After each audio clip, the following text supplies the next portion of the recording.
Great day, mabuhay, kaboses. Alam mo yung feeling na pagpasok mo sa isang kwarto, biglang nag-iiba yung atmosphere. Parang may mga matang nakatitig, hindi para humangam, pero may halong kung ano. Yung mga pilit ng ngiti, yung mga komentong manang parang may kasamang sundot. Bro, that's envy. At kung nainggitan ka, ibig sabihin may ginagawa kang tama. Pero linawin natin to. Ang inggit hindi tungkol sa'yo. Tungkol yun sa kanila. Tungkol yun sa kung anong nakikita nila sa'yo na hindi nila makita sa sarili nila. Inggit yan kasi may kulang sa kanila. Samantalang ikaw, tuloy-tuloy lang, umaangat, nagtatagumpay, at iyon ang ayaw nilang makita. Bakit nga ba palihim kang kinaiinggitan? Ganito kasi yun, Juan. Ang tagumpay mo, salamin ng pagkukulang nila, maraming tao kontento na sa kung anong meron sila. Mga pinapalitan ng ambisyon ng dahilan, kinakalakalang pangarap para sa comfort. Pero ikaw, hindi ka nagpapigil, lumaban ka, nagpursige. At ngayon, habang umaangat ka, nare-realize nila, chat, kaya ko rin pala yon, pero hindi ko ginawa at hindi nila matanggap yon. Kaya imbes na naiinggit sila, pero hindi mo problema yon.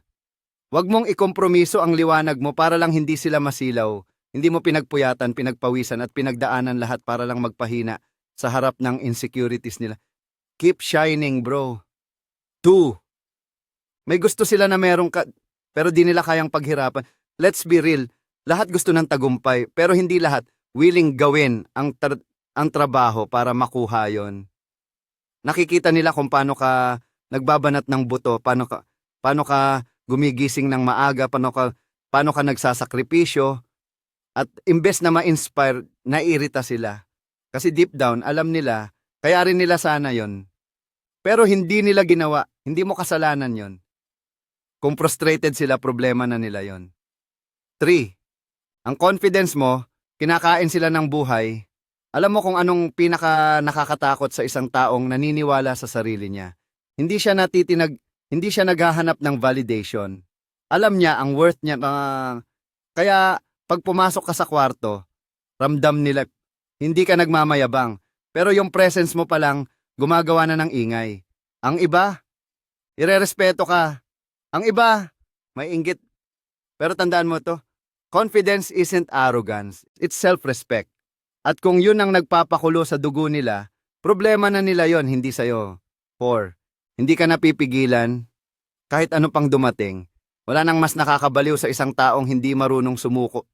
Akala nila mababagsak ka na, akala nila tapos ka na. Pero mali sila. Dahil bawat pagkatalo mo, ginagawa mong gasolina para mas lalo kang lumakas. Lahat ng pinagdaanan mo, mga rejections, mga failures, mga heartbreaks, hindi yun ang nagpatigil sa'yo.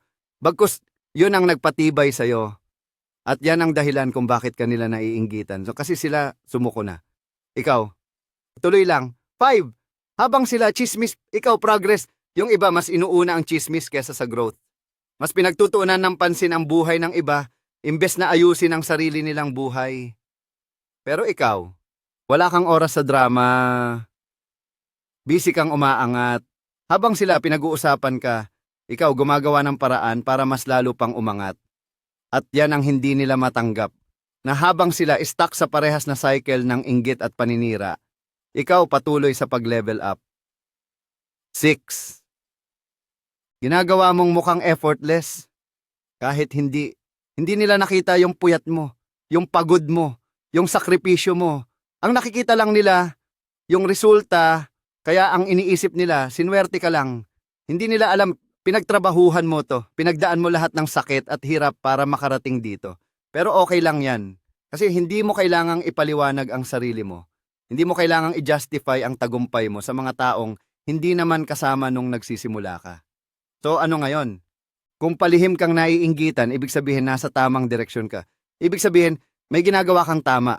Huwag mong sayangin ang energy mo sa kanila. Huwag mong hintuan ang liwanag mo para lang hindi sila mainis. Gamitin mo yung inggit nila bilang gasolina, bilang motivation. Kasi at the end of the day, ang inggit nila, patunay lang na ikaw, buo, iba, at hindi katulad nila. Kaya ano pang hinihintay mo? Gumiling ka pa, galingan mo pa. Sila na bahala sa sarili nilang insecurities. At ikaw, tuloy-tuloy lang ano, kasi wala kang oras sa mga haters mo. Mas marami ka pang bundok na aakyatin.